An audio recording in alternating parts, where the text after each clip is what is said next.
మంచి శ్రేష్టమైన సమయంలో మమ్మల్ని తీసుకొని వచ్చి ప్రేమ కలిగినటువంటి మీ మాటలు ఆలోచించటానికి వినటానికి కృప చూపిన విధానాన్ని బట్టి వందనాలు. మరి ఈ రాత్రి కాలము కొన్ని మాటలు మేము జాగ్రత్తగా వింటున్నాము.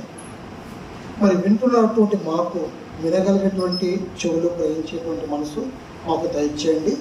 మరి ముఖ్యంగా ప్రేమ కలిగినటువంటి మీ మాటలని వివరించి చెప్పగలిగేటువంటి శక్తిని, సామర్థ్యము మాకు దయచేయమని ఈ చిన్ని ప్రార్థన యేసుక్రీస్తు నామమున అడిగి వేడుకుంటున్నాం తండ్రి.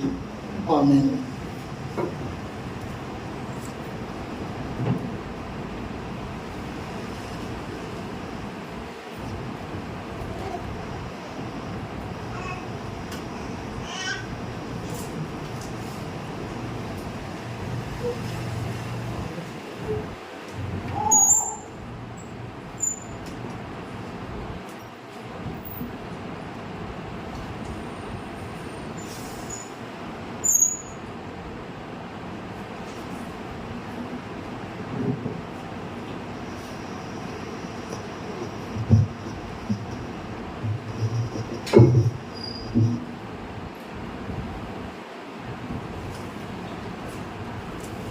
ఓకే, మరి కొద్ది మాటలు మనం జాగ్రత్తగా ఆలోచుకుందాం.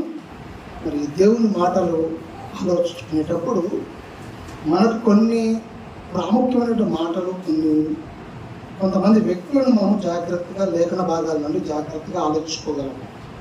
మరి నేను ఈరోజు చెప్పాలనుకున్నటువంటి పాఠము చాలా అమూల్యమైన పాఠము, చాలా విలువైనటువంటి పాఠము, మరి ఎక్కువ మంది ఆలోచించవలసినటువంటి పాఠము. చాలా మందికి తెలిసినటువంటి మాట, సమూయేలు గారు అనగానే సమూయేలు గారి గురించి గొప్పగా మాట్లాడుతూ ఉంటారు. సమూయేలును కన్నటువంటి తల్లి ఎవరు? హన్న. ఓకే, హన్న సమూయేలుని కన్నటువంటి తల్లి. హన్న గారు ఎంత జాగ్రత్తగా దేవుని మాటల్లో పెంచిందని చెప్పడానికి మొదటి మాట చెప్తాను. సమూయేలు గారు పాలు విడిచిన వెంటనే యెహోవాకు మొరపెట్టెను అన్నాడు. పాలు విడిచినటువంటి బాలుడు ఆ వయసులో మొక్కడం అంటే ఒకసారి ఆలోచించండి, ఎంత అద్భుతమో, ఎంత ఆలోచించండి. అది సాధ్యమేనా అసలు? పాలు విడిచిన పసిబాలుడు వందల వచనాలు చెప్పడం కానీ, పలకరించడం కానీ అనేది చాలా అరుదుగా జరుగుతుంది. ఇందులో కన్న తండ్రి దేవుడికి మొక్కాడంట. అందులో సమూయేలు గారు ఎవరు అంటే ఒక ప్రవక్తగా, యాజకుడుగా, మరి ముఖ్యంగా న్యాయాధిపతిగా, దీర్ఘదర్శిగా, రాజులకు సలహాదారులుగా, సలహాలు ఇచ్చే వ్యక్తిగా సమూయేలు గారు కనబడుతూ ఉంటారు. నిజంగా పాత నిబంధన గ్రంథంలో సమూయేలు గారంతా ఎక్కువ క్వాలిటీస్, ఎక్కువ అలాంటి మంచి లక్షణాలు కలిగినటువంటి వ్యక్తి ఎవరు లేరండి. సమూయేలు గారు ఒక్కడే. ఆయనకి ఎన్ని లక్షణాలు అంటే, ఒకటి ప్రవక్తగా ఉన్నాడు, యాజకుడుగా ఉన్నాడు, మరి ముఖ్యంగా న్యాయాధిపతిగా ఉన్నాడు, దీర్ఘదర్శిగా ఉన్నాడు, అతి ముఖ్యంగా రాజులకు సలహాదారుడిగా ఉన్నాడు. రాజులని మరి ఏర్పరిచే వ్యక్తిగా సమూయేలు గారు ఉన్నాడు. ఇకపోతే జబదయి కుమారుల తల్లి. జబదయి కుమారుల తల్లి కూడా ఏంటంటే మంచి తల్లి అండి. తన కడుపులో పుట్టినటువంటి ఇద్దరు పిల్లలని ఎంత గొప్పగా పెంచిందంటే, యేసుక్రీస్తు వారి దగ్గరకు వచ్చిన తర్వాత జబదయి కుమారుల తల్లి అడిగిన మాట ఏంటో తెలుసా?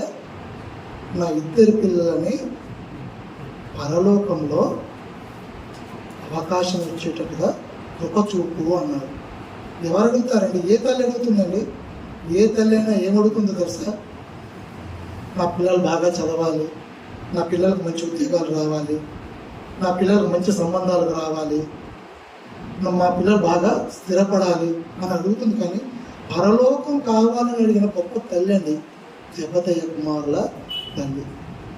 నిజంగా ఒక సమూయేలు పెంచిన తల్లి, అదేవిధంగా జబదయి కుమారుల తల్లి. వీరే కాదండి, తిమోతి గారిని కన్నటువంటి తల్లి కూడా మనకి తెలుస్తుంది.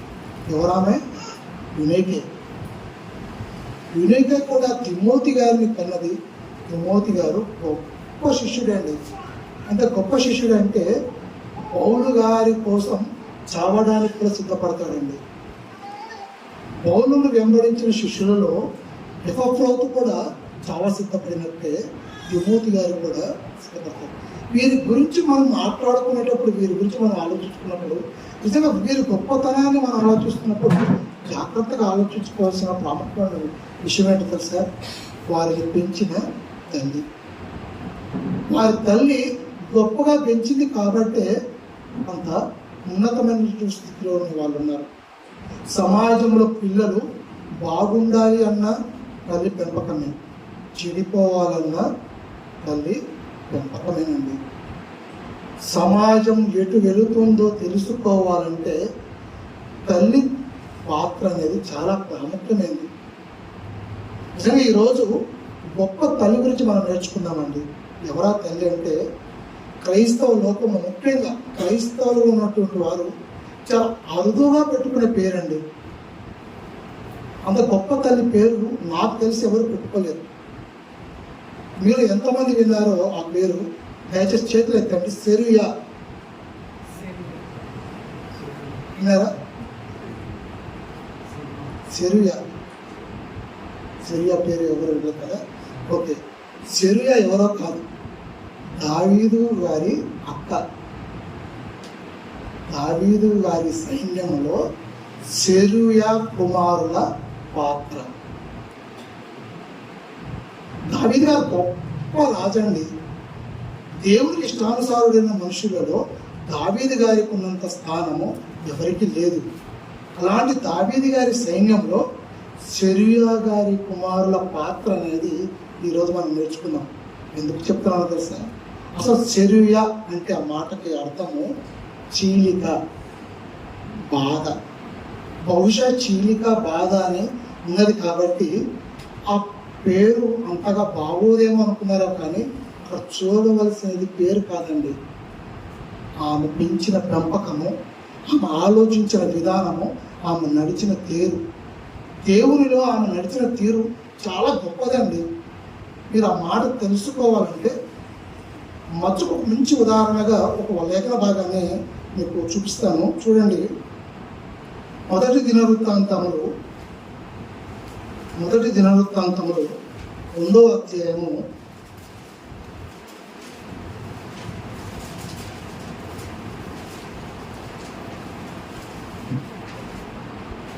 12వ వచనం నుండి 16వ వచనం వరకు జాగ్రత్తగా ఆలోచిస్తే, మొదటి దినవృత్తాంతంలో 2వ అధ్యాయము 12 నుండి 13 వచనాలు. బోయాజు ఓబేదుని కనెను, ఓబేదు యెషయని కనెను.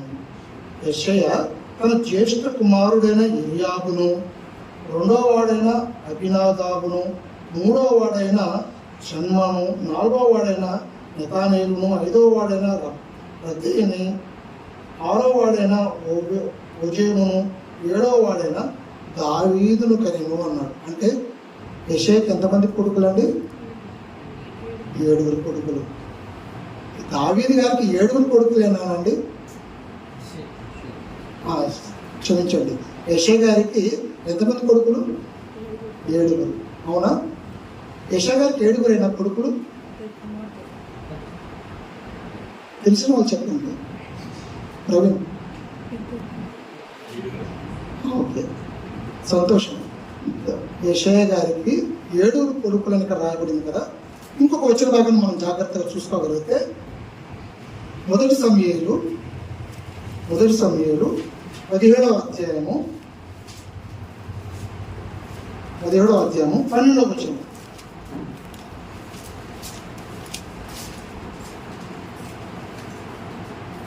దావీదు యూదా చదువు. 17:12. దావీదు యూదా బెత్లెహేము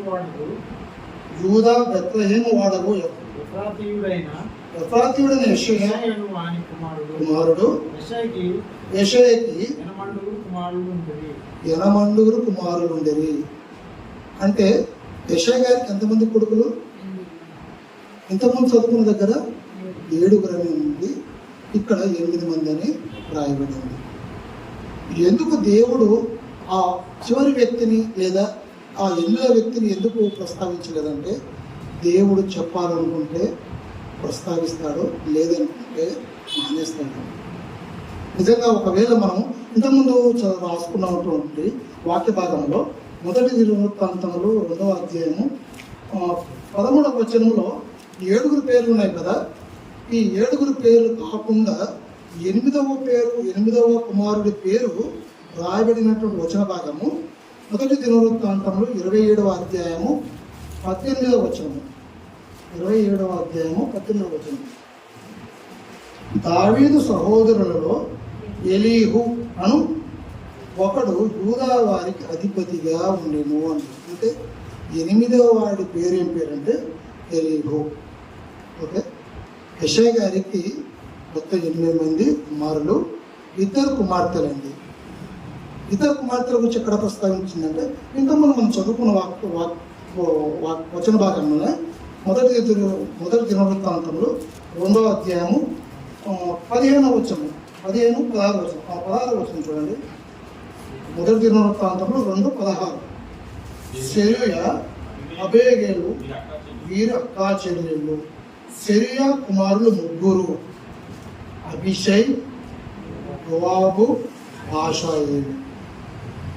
ఇక్కడ మనం జాగ్రత్తగా ఆలోచించుకుంటే, సెరూయా గురించి ఆలోచించుకుంటే, మరి యెషయా కుమారులు జ్యేష్ఠుడు ఎవరు? జ్యేష్ఠుడు ఎలియాబు, కనిష్ఠుడు దావీదు. వీరిద్దరి అంటే జ్యేష్ఠుడు కనిష్ఠుడు మధ్యలో అక్కా చెల్లెలుగా సెరూయా అదేవిధంగా అబిగయలు ఉన్నారండి. దావీదు కంటే ముందు పుట్టారు కాబట్టి దావీదు గారి అక్క సెరూయా అని చెప్పడం జరిగింది. ఎందుకు సెరూయా గురించి అంత గొప్పగా మాట్లాడుకోవాల్సి వచ్చింది అనుకుంటే, మరి జాగ్రత్తగా ఆలోచించుకోండి. సమూయేలు గారు ఇశ్రాయేళ్ల మీద రాజుగా ప్రతిష్ఠించడానికి వచ్చినప్పుడు యెషయా గారు సమూయేలు గారి దగ్గరికి ఎవరెవరు తీసుకుని వస్తాడు? తనకున్నటువంటి కుమారులు ఒక్కొక్కరు తీసుకొస్తుంటారు. కానీ తండ్రిగా ఉన్నటువంటి యెషయా గారు దావీదు గారిని దృష్టిలో పెట్టుకోలేదండి. యెషయా గారు ఏమనుకుంటారంటే, రాజు కదా, రాజుకు ఉండవలసిన లక్షణాలు ఎలా ఉండాలో తెలుసా? ఆజానుబాహుడు ఉండాలి, బలంగా ఉండాలి, దిట్టంగా ఉండాలి, గొప్పవాడుగా ఉండాలి అన్నట్టుగా యెషయా గారు ఆలోచించారు. కానీ దావీదు గారి గురించి యెషయా గారు అంతగా ఆలోచించలేదు. చిన్న చూపండి, దావీదు మర్చిపోయాడు. నిజంగా ఒక తండ్రి తన పిల్లల మీద ప్రేమ కలిగి ఉంటే సమూయేలు గారికి వెంటనే చెప్పవలసిన మాట ఏంటి తెలుసా? ఒక్క నిమిషం ఆగండి, మా చిన్నోడు ఉన్నాడు, వాడు గొర్రెల దగ్గర ఉన్నాడు, వాడు వచ్చే వరకు ఆగండి, వాడు కూడా మా కుమారుడే అని చెప్పాలి. చెప్పాడా? చెప్పలేదు. చివరికి ఇశ్రాయేలు మీద తిరుగుబాటు చేయడానికి వచ్చినటువంటి ఫిలిష్తీయులలో ఎవరు? గొల్యాతు వచ్చినప్పుడు గొల్యాతుని ఎదుర్కోవడానికి దావీదు గారు వెళ్తారు. దావీదు గారు వెళ్ళినప్పుడు దావీదు గారి అన్నలు చెప్పిన మాట తెలుసా? నువ్వు ఇక్కడికి వచ్చావారా? అడవిలో మొత్తం గొర్రెలని వదిలిపెట్టి వచ్చావా? అసలు గొర్రెలు ఏమైపోయాయి అంటే, అన్నలు కూడా దావీదుని చాలా చులకనగా చూశారండి. అంటే పట్టించుకోవట్లేదు దావీదుని. కానీ ఒక తండ్రి పట్టించుకోకపోయినా, ఒక అన్నలుగా ఉన్నటువంటి వారు పట్టించుకోకపోయినా, దావీదుని పిచ్చిగా ప్రేమించింది అక్క అయినటువంటి సెరూయా అండి. దావీదుని పిచ్చిగా ప్రేమించిన వ్యక్తి ఎవరంటే సెరూయా అక్క అండి. ఎంత పిచ్చిగా ప్రేమించింది తెలుసా? తన గర్భాన పుట్టిన, తన కడుపున పుట్టిన పిల్లలని దావీదు సైన్యంలో చేర్పించిందండి. దావీదు సైన్యంలో చేర్పించింది. నా తమ్ముడు రాజ్య పరిపాలన చేస్తున్నాడు, నా తమ్ముడికి తోడుగా నా పిల్లలని సైన్యంలో చేర్పిస్తానని గొప్పగా ఆలోచించినటువంటి మహా తల్లి అండి సెరూయా. సెరూయా గురించి తెలుసుకోవాలండి క్రైస్తవ లోకము. సెరూయా నిజంగా చాలా గొప్ప తల్లి అండి. జెబెదయి కుమారుల తల్లి గురించి తెలుసుకున్నాము, సమూయేలును కన్నటువంటి హన్నాను గురించి తెలుసుకున్నాము, తిమోతిని కన్నటువంటి యూనికే గురించి తెలుసుకున్నాము. వీరందరి గురించి తెలుసుకున్న క్రైస్తవ లోకము సెరూయాని మాత్రం మర్చిపోయింది. కానీ లేఖన భాగాలలో ఎక్కడ కూడా దేవుడు మాట్లాడిన ప్రతి సందర్భంలో సెరూయా కుమారులోనే రాయించాడు. సెరూయా యొక్క గొప్పతనాన్ని దేవుడు మర్చిపోలేదండి. ఎక్కడ రాయబడిన, ముఖ్యంగా మొదటి దినవృత్తాంతంలో అదేవిధంగా సమూయేలు గ్రంథాలలో, రాజులలో, అంటే ఈ 3 సందర్భాలు ఎక్కువ కనబడుతుంది. రాజుల గ్రంథాల్లో కానీ, సమూయేలు గ్రంథాల్లో కానీ, దినవృత్తాంత గ్రంథాల్లో కానీ ఎక్కువగా ఈ సిరియా గురించి రాయబడినప్పుడల్లా సిరియా కుమారులు అని రాయబడుతుంది. ఎందుకు అంతగా గొప్ప రాస్తుందంటే సిరియా తన కడుపులో పుట్టినటువంటి కుమారుని గొప్పగా పెంచింది. ఎంత గొప్పగా పెంచిందో ఒక్కసారి మనం ఆలోచించగలిగితే, నిజంగా దావీదు గారు దేవునికి ఇష్టానుసారుడైనటువంటి మనిషి, మనందరికీ తెలిసింది. దావీదు గారు తన తరము వారికి సేవ చేశాడు, అది మనకు తెలిసిన విషయమే. దేవుడు దావీదును కోరుకున్నటువంటి వ్యక్తి అండి. ఈ విషయాలన్నీ దావీదు గారి అక్కైనటువంటి సిరియా ముందుగానే గ్రహించి సేవకుడుగా, నాయకుడుగా, రాజుగా ఉన్నటువంటి దావీదుకి సహకారిగా నా కడుపును పుట్టిన పిల్లలని ఉంచాలి అని దేవుడిలో తన కడుపును పుట్టిన పిల్లలను పెంచిందండి. ఆ పిల్లల పేర్లు మనం ఇంతకుముందు చదువుకున్నాం కదా, సిరియా కుమారుల పేర్లు. ఒకళ్ళ పేరు అభిషేక్, యోవాబు, ఆషాయేలు. వీరు గొప్పతనం ఏంటో అంటే ఒకసారి చూసుకుంటే అభిషేక్ మొదటివాడు. సిరియా కుమారులలో మొదటివాడు అభిషేక్ ఏంటంటే దావీదు సైన్యంలో యుద్ధ యోధులు ఉంటారు కదా, ఆ యుద్ధ యోధులు 30 మంది ఉంటే ఆ 30 మందిలో కూడా ముఖ్యుడు ఎవరు? అభిషేక్. దావీదు సైన్యంలో యుద్ధ యోధులు 30 మంది ఉంటే ఆ 30 మందిలో కూడా ముఖ్యుడు ఎవరంటే అభిషేక్. రెండవ కుమారుడు యోవాబు ఏంటంటే సైన్యం అంతటికీ అధిపతిగా ఉండి సైన్యాధిపతిగా ఉన్నాడంటండి. దావీదు సైన్యంలో అధిపతిగా ఉండి సైన్యాధిపతిగా ఉన్నటువంటి గొప్ప వ్యక్తి ఎవరంటే యోవాబు. మూడవ వ్యక్తి ఆషాయేలు. ఈ ఆషాయేలు ఎవరంటే సైన్యం అంతటిలో వేగముగా పరిగెత్తేవాడు ఎవరో తెలుసా? ఆషాయేలు. లేడి వల్ల పరిగెడతాడంటండి. లేడి వరే అంటే కంటి రెప్పలు హుసేన్ బోల్ట్ కంటే వాళ్ళ తాతలా పరిగెడతాడు. ఒక మాట చెప్పాలంటే హుసేన్ బోల్టే బాగా వేగంగా పరిగెడతాడంటారు కదా, హుసేన్ బోల్ట్ మించినటువంటి లేడి కంటే గొప్పగా పరిగెత్తేటువంటి వ్యక్తి ఎవరంటే ఆషాయేలు. వీరి గురించి ఎందుకు ఇంత ఇంట్రడక్షన్ ఇస్తున్నానంటే వారు బ్రతికిన బ్రతికండి.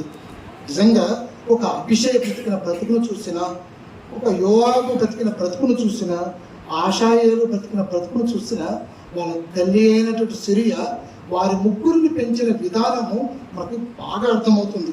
నిజంగా వారి పాత్రల గురించి, వారి యొక్క ఇంపార్టెన్స్ గురించి మనం ఆలోచించుకోగలిగితే 2 సమూయేలు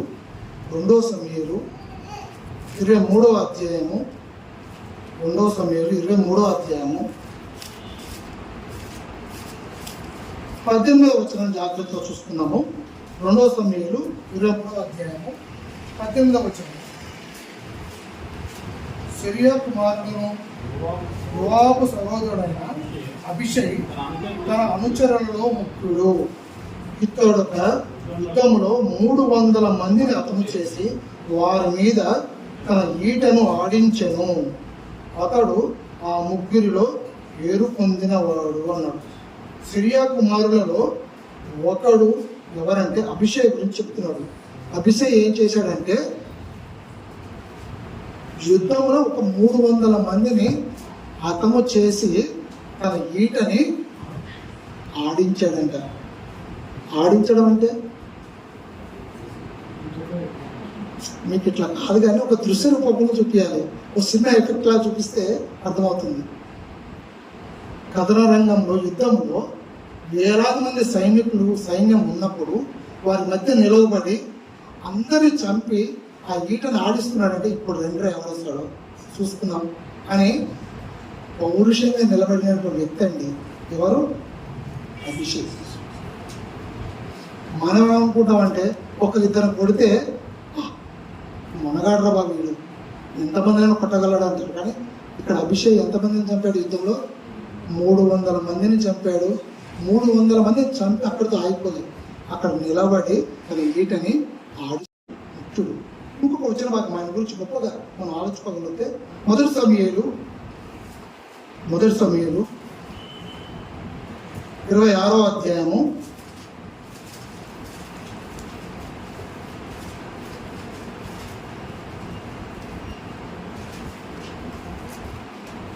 5-6 వచనాలు చూసుకోగలిగితే, తరువాత దావీదు లేచి సౌలు దండు దిగిన స్థలం దగ్గరకు వచ్చి సౌలునకు సైన్యాధిపతియకు నేరు కుమారుడైన అబ్నేరును పరుండి ఉండగా వారున్న స్థలము కనుగొనెను అన్నాడు. అంటే అక్కడ సౌలు యొక్క సైన్యాధిపతి అయినటువంటి అబ్నేరు వీరిద్దరు అక్కడ పడుకున్నారన్న విషయం తెలుసుకున్న తర్వాత సౌలు దండు వృత్తములో పడుకుని ఉండగా దండువారు అతను చుట్టి ఉండేది. అప్పుడు దావీదు పాలెములోనికి సౌలు దగ్గరకు నాతో కూడా ఎవరు వస్తురని ఇచ్చుడైన అహిమేలునకు సిరియా కుమారుడును యోవాబునకు సహోదరుడైన అభిషేయును నడవగా నీతో కూడా నేనే వస్తునని అభిషేక్ అనేను. అంటే దావీదుతో పాటు వెళ్ళడానికి సిద్ధంగా ఉన్నది ఎవరు? అభిషేక్. అక్కడ ఎవరున్నారో తెలుసా? సౌలు ఉన్నాడు. సౌలు సైన్యాధిపతి అయినటువంటి అబ్నేరు ఉన్నాడు. వీళ్ళు మామూలు వ్యక్తులు కాదండి. ప్రమాదం అని తెలిసినా కూడా ప్రమాదం ఉన్నటువంటి స్థలానికి వెళ్ళటానికి దావీదు గారు ఎవరు వస్తారు నాతో పాటు అంటే మేనమామకు తోడుగా మేనల్లుడుగా ఉన్నటువంటి అభిషేక్ వెళ్ళాడు. ఎందుకో తెలుసా? మేనమామ అంటే అభిషేక్కి పిచ్చి ప్రేమండి. ఎందుకో తెలుసా? సరియాగా చెప్పింది, అరే నా తమ్ముడు ఉన్నాడు కదా, నా తమ్ముడికి మీరే తోడుగా ఉండాలి, మీరే బలం రా మా తమ్ముడికి అని చెప్పారు. కాబట్టి అభిషేక్ ఏం చేశాడు తెలుసా? సౌలు పడుకున్న చోటికి సౌలు యొక్క సైన్యాధిపతి అయినటువంటి అభినేరు దగ్గరికి వెళ్ళడానికి సిద్ధంగా వెళ్ళడం జరిగింది అభినేరు. మరి అభినేరు యొక్క గొప్పతనాన్ని మనం ఎందుకు అంత గొప్పగా చెప్తున్నారు? అభినేరు అసలు ఏం చేశాడంటే, నిజంగా అభినేరు చేసినటువంటి గొప్ప పని మర్చిపోకట్టు ఉదాహరణ చూపిస్తాను చూడండి. 2 సమూయేలు 21వ అధ్యాయము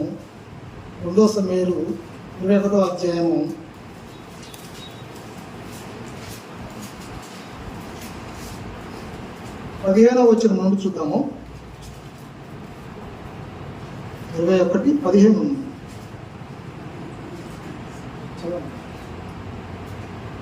ఫిలిష్తులకును ఇశ్రాయేలుకును యుద్ధము మరలా జరుగుగా దావీదు తన సేవకులతో కూడా దిగిపోయి ఫిలిష్తులతో యుద్ధం చేయనప్పుడు అతడు సమస్యలేదు. అప్పుడు రెఫాయీల సంతతి వాడకు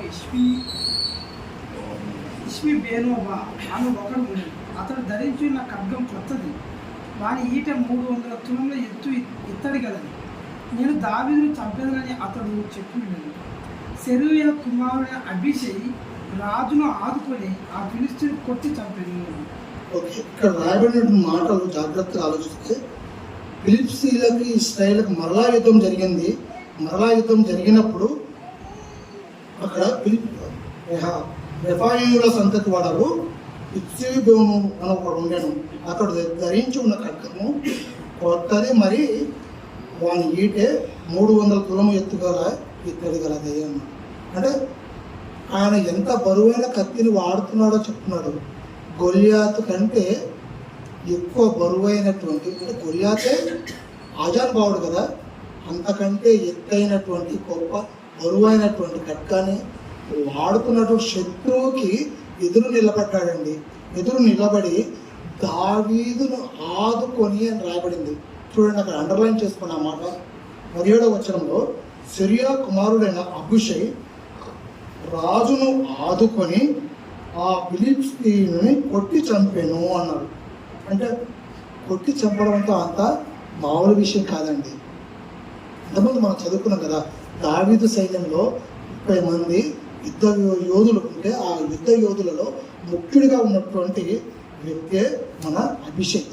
ఈ అభిషేక్ ఏం చేశాడు తెలుసా? దావీదును ఆదుకొని ఆ శత్రువుని కొట్టి చంపిన వ్యక్తి అండి.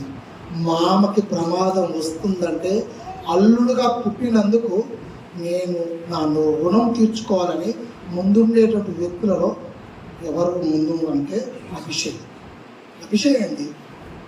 అంత గొప్పగా పెంచింది సిరియా అంత గొప్పగా పెంచింది కాబట్టి అభిషేక్ ముందుండి దావీదును ఆదుకున్నాడు. దావీదును ఆదుకొని ఆ ఫిలిష్తీయుని కొట్టి చంపాడు. రెండవ వ్యక్తి గురించి మనం ఆలోచుకుంటే యోవాబు. ఈ యోవాబు గురించి కూడా ఆలోచిస్తే లేఖన భాగాల్లో యోవాబు గురించి అనేక సందర్భాలు రాయబడింది. కొన్ని మాటలు మనం చూసుకుందాము. మొదటి దినవృత్తాంతంలో 27వ అధ్యాయము 34వ వచనం. అహీతోపెలు చనిపోయిన మీదట బెనాయా కుమారుడైన యెహోయాదాయును అబ్యాతారును మంత్రులయ్యారు. యోవాబు రాజు యొక్క సేనకు అధిపతిగా నియమింపబడింది. మొదటి దినవృత్తాంతములు 27వ అధ్యాయము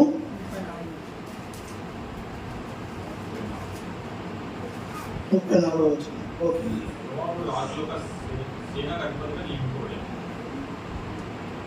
యోవాబు రాజు యొక్క సేనకు అధిపతిగా నియమింపబడిను అన్నాడు. అంటే దావీదు రాజుగా ఉన్నప్పుడు ఆయన సైన్యములకు అధిపతిగా యోవాబు నియమింపబడ్డాడు. ఈ యోవాబు నియమింపబడినప్పుడు ఆయన చేసిన పని ఏంటంటే, దావీదు గురించి ఎంతగా పిచ్చి ప్రేమ ఉందంటే, నిజంగా దావీదు రాజుగా ఉన్నటువంటి కాలంలో తన కడుపున పుట్టినటువంటి కుమారుడైనటువంటి అబ్షాలోము దావీదును చంపి రాజ్యమును చేజిక్కించుకోవాలనుకుంటాడండి.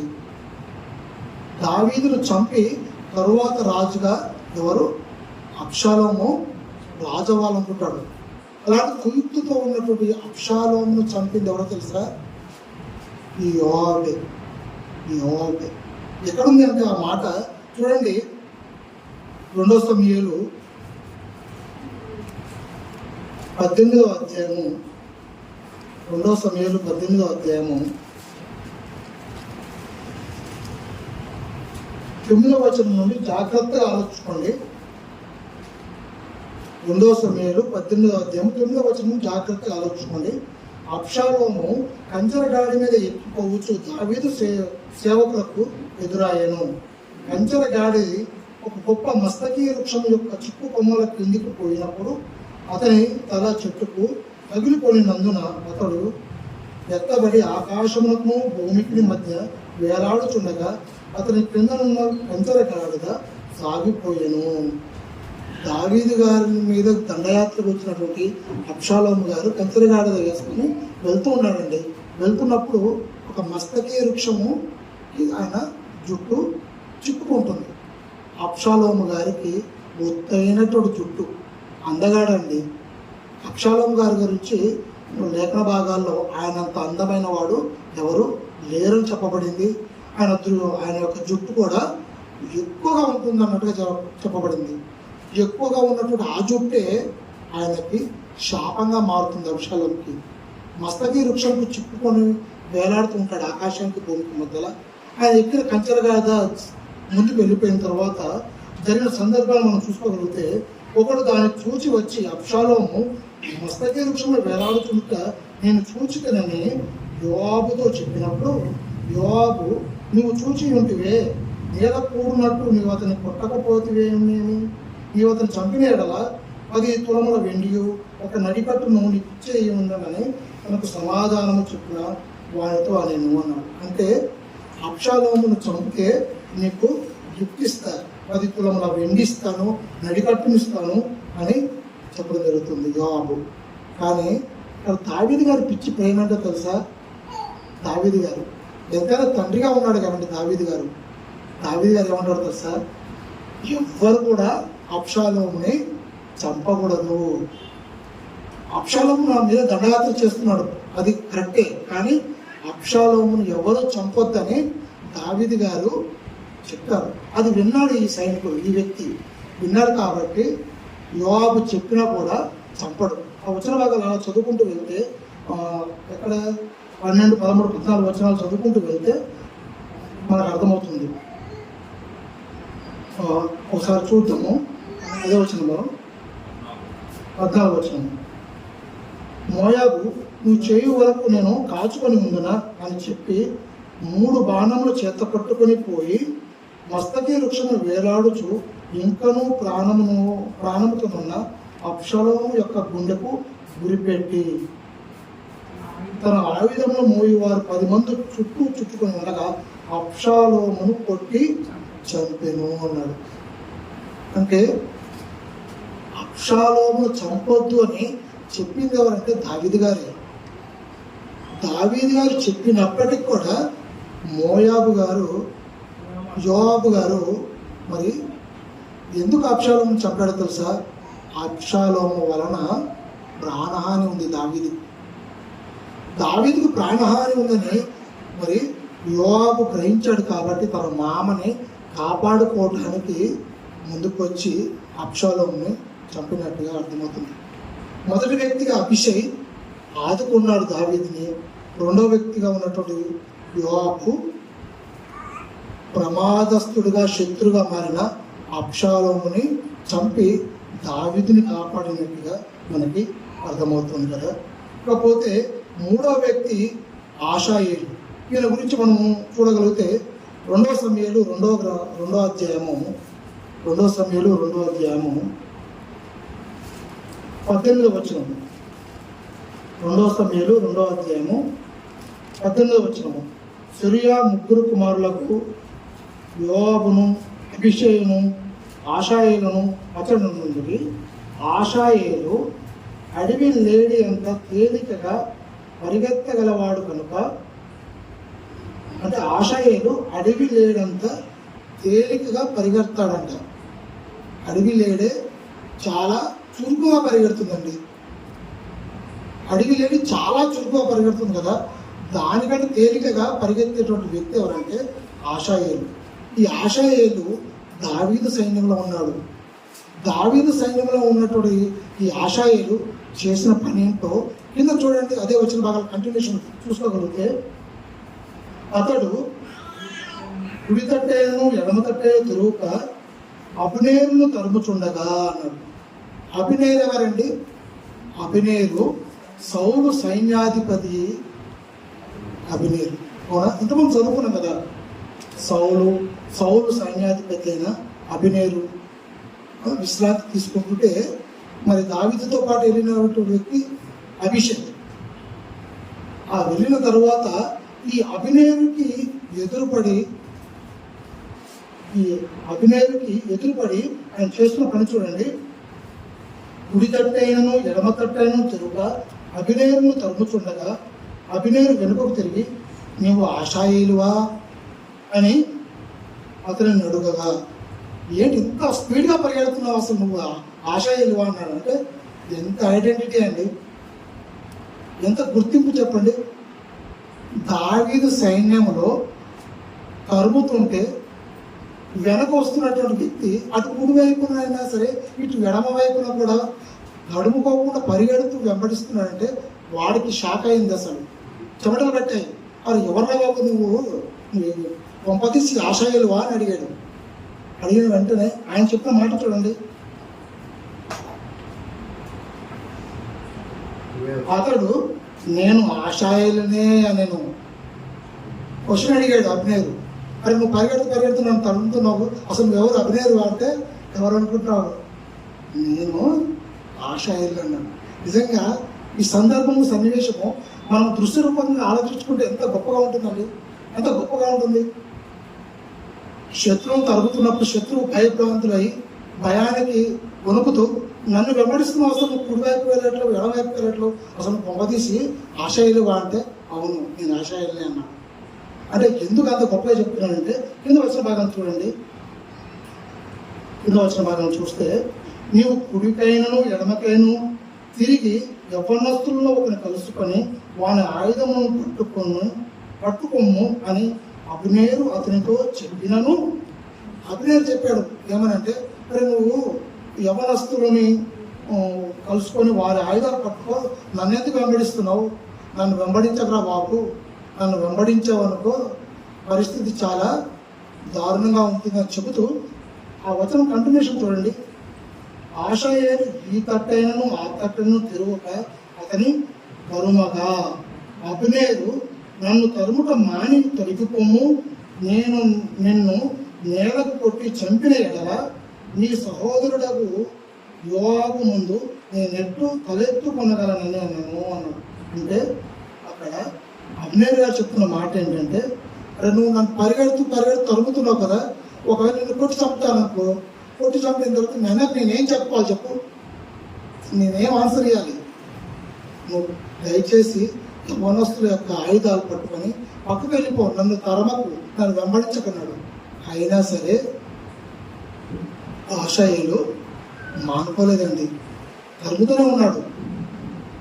లేడీ జింక వల్ల పరిగెడుతున్నాడంటే ఎంత వేగంగా పరిగెడుతున్నాడో, పరిగెడుతూ ఆయన చేసిన పని చూసుకోగలిగితే అతడు నేను పొలగానన్నాక అసలు నేను వెళ్ళను, పక్కకి వెళ్ళిపోనని అభినయులు చెప్పిన తర్వాత, క్షమించండి, ఆశాయాలు చెప్పిన తర్వాత అభినయులు ఈట మడమతో అతని కడుపులో పొడిచినందున ఈటే అతని వెనుకకు వచ్చిన కనుక అతడు అచ్చటనే పడి చచ్చెను. అంటే వేగంగా పరిగెడుతూ వెళ్తున్నప్పుడు నిజంగా అభినయుడు ఏం చేశాడంటే కొంచెం రిక్వెస్ట్ చేశాడు, పరిగెట్టి నన్ను పట్టుకోకు, నువ్వు నాకంటే వేగంగా పరిగెడుతున్నావు, పక్కకి వెళ్ళిపో. చివరికి ఆ యవనస్తులు ఆయుధాలను పట్టుకొని పక్కకుంటూ అన్నా కూడా వినలేదు. ఎందుకో తెలుసా? తమ నామ దావీదుకు ప్రమాదం పొంచి ఉందని ముందే గ్రహించినటువంటి ఆశాయేలు అలాగే పరిగెడుతుంటాడండి. అభినయుడు కుయుక్తితోటి కుట్రతోటి తన చేతిలో ఉన్నటువంటి ఈటని వెనుకకు పెట్టిన వెంటనే అది పొడుచుకొని నేల కూలి చనిపోతాడు. తన మామ కోసం ప్రాణాలను సైతం లెక్క చేయకుండా యుద్ధంలో వేగంగా పరిగెత్తి తన ప్రాణాన్ని అర్పించినటువంటి గొప్ప యోధుడు అండి ఆశాయులు.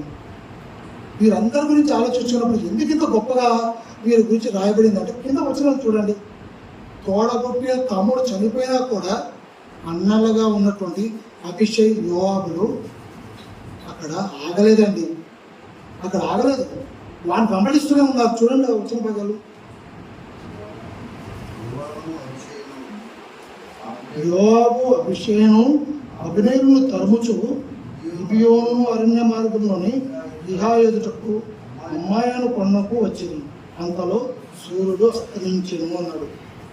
అంటే ఇక్కడ చదవబడిన వాక్యం జాగ్రత్తగా ఆలోచించుకుంటే ఆశాయేలు సొంత తమ్ముడే అండి. ఎవరికి? అభిషేక్కి, అదేవిధంగా యోవాబుకి. సొంత తమ్ముడు చనిపోయాడు అనగానే ఎవరైనా ఏం చేస్తారు తండ్రి? అమ్మటే నా సొంత తమ్ముడు చనిపోయాడు కదా అని వెంటనే సానుభూతితోటి సంతాపాన్ని తెలియచేయడానికి, అరే నా తమ్ముడు నేల కూలేడని బాధలు అక్కడ ఆగిపోతారు. కానీ అక్కడ వీరు అన్నలుగా ఉన్నటువంటి అభిషేక్ యోవాబులు ఆశాయులు చనిపోయినా కూడా శత్రువుని తరుముతూనే వెళ్ళిపోయారండి. ఎందుకు అంత గొప్ప పోరాట ప్రతిభను వాళ్ళు కలిగి ఉన్నారంటే సిరియా అంత గొప్పగా పెంచిందండి. సిరియా అంత గొప్పగా పెంచింది. దావీదు గారు దేవునికి ఇష్టానుసారుడైనటువంటి మనుషుడు. దేవుడు దావీదును కనుగొన్నాడు. దావీదు తన తరము వారికి సేవ చేస్తాడు కాబట్టి అంత గొప్ప వ్యక్తికి తోడుగా నా కడుపున పుట్టినటువంటి పిల్లలు ఉండాలని గొప్పగా పెంచారండి. మనకు కూడా మన కడుపున పిల్లలు పుడుతున్నారు కదండి. మన కడుపున పుట్టినటువంటి పిల్లల్ని ఎంత గొప్పగా పెంచారో తెలుసా? సిరియా పెంచినంత గొప్పగా పెంచాలండి. సిరియా పెంచినంత గొప్పగా పెంచాలి. అలాగో తెలుసా? సేవకులకు తోడుగా ఉండాలండి. సేవకులు వాక్యాన్ని ప్రకటిస్తున్నప్పుడు, వాక్య పరిచయం చేస్తున్నప్పుడు వారికి వాక్యాన్ని అందించడం కోసం ప్రార్థనలు, పాటలు పాడటంలో రెఫరెన్స్ చెప్పిన వెంటనే అందించడం. ఒకవేళ చెప్తున్నటువంటి సేవకుడు ఆయన చెప్పే ఫ్లోని అర్థం చేసుకొని తర్వాత చెప్పబోయే రెఫరెన్స్ ఏంటో ముందే గ్రహించగలిగేంత గొప్ప స్థితిలో ఉండాలి. వాక్యం అలా పెంచాలండి. అలా పెంచగలిగినటువంటి స్త్రీమూర్తులలో సిరియా ఒకటి. సిరియా అప్పుడు యుద్ధకాలంలో ఉంది కాబట్టి తన తమ్ముడిని కాపాడుకోవడం కోసం, ఇశ్రాయేలు రాజును కాపాడుకోవడం కోసం తన కడుపున పుట్టిన పిల్లలని దావీదు సైన్యంలో చేర్చింది. వారి ప్రాణాలు సైతం లెక్క చేయకుండా తల్లి పెంపకంలో దేవుని కొరకు గొప్పగా బ్రతికారండి. అలా అంత గొప్పగా బ్రతకాలంటే మనం కూడా వాక్యంలోనే గొప్పగా పెరగాలి, వాక్యం గొప్పగా ఎదగాలి. వాక్యం వినడం గొప్ప కాదు, వాక్యంలో పెరగాలి. వినడం, ఆ విన్న వాక్యం ప్రకారంగా బ్రతకడం. వింటే సరిపోదు, విన్న మాటల ప్రకారం బ్రతకాలి. ఒక అన్న దేవుని మాటలు విన్నది, దేవుని కొరకు బ్రతికింది, దేవుని కొరకు తన కడుపును పుట్టిన సమూయేలుని పెంచింది. సమూయేలు గారు గొప్ప ప్రవక్త అండి, న్యాయాధిపతి అండి, దీర్ఘదర్శి, బహుముఖ ప్రజ్ఞాశాలి అన్న మాటకి సరైన నిర్వచనం సమూయేలు గారే. జెబెదయి కుమారులు తల్లి ఆమె కూడా గొప్పగా ఆలోచించింది, పరలోకాన్ని కావాలనుకుంది. ఇప్పుడు ఏ తల్లులు ఉన్నారు చెప్పండి? నా కడుపున పుట్టిన పిల్లలు ఏది ఉన్నా లేకపోయినా, చదువు వచ్చినా రాకపోయినా, ఉద్యోగం వచ్చినా రాకపోయినా, పెళ్ళి అయినా కాకపోయినా పరలోకం కావాలి అన్నట్టుగా పెంచే వాళ్ళు ఎంతమంది ఉన్నారు తల్లులుగా ఉన్నటువంటి వారు. యూదా జాతిలో పుట్టినటువంటి స్త్రీ అండి, ఎవరు? నీకే. అయినా సరే తిమోతిని ఎంతో గొప్పగా పెంచింది. తిమోతిని గొప్పగా పెంచిందండి. వీళ్ళంతా స్త్రీమూర్తులండి. తన కడుపున పుట్టిన పిల్లలను గొప్పగా పెంచినట్టు స్త్రీమూర్తులలో వీరందరూ ఉన్నారు కదా. క్రైస్తవ లోకంలో మర్చిపోయిన స్త్రీ ఎవరో తెలుసా? సిరియా. ఈ సిరియా కుమారుల పాత్ర దావీదు సంఘం గొప్పదండి. దావీదు గారు వీరి గురించి చెప్పిన మాట వింటే ఈ పాఠానికి మనందరికీ చాలా ఉపయోగకరంగా ఉంటుంది. చూడండి, దావీదు గారు ఈ కుమారుల గురించి చెప్పిన మాట చూడండి. 2 సమూయేలు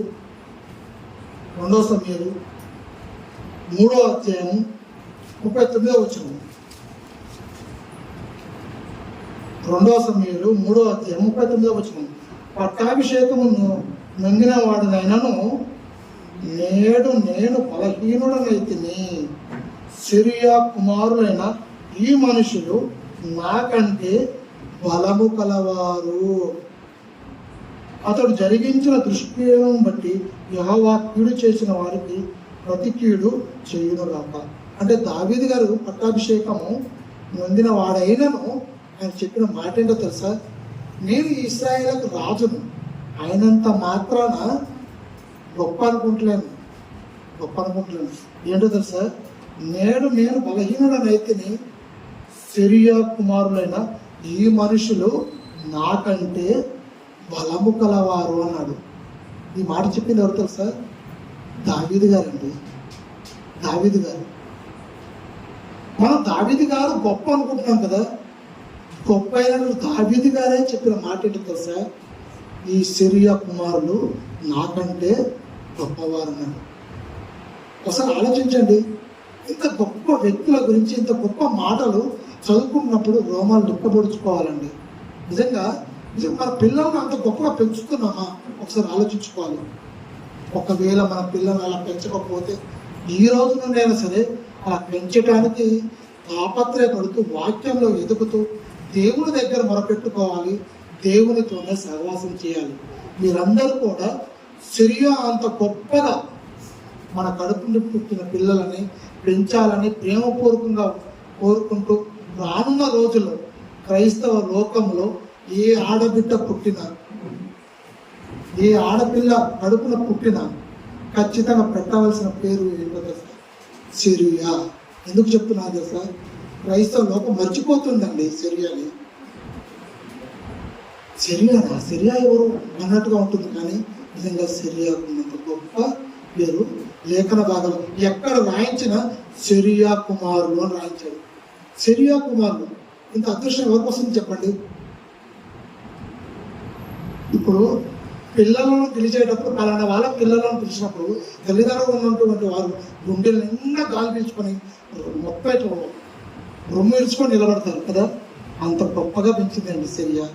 మనం కూడా మన పిల్లల్ని అంత గొప్పగా పెంచాలని, రానున్న రోజుల్లో సిరియాలాగా గొప్పగా దేవునిలో ముందుకు సాగాలని కోరుకుంటూ నా మాటలు ముగిస్తున్నాను. తల వంచని కలపసుకుని ప్రార్థన చేసుకున్నాను.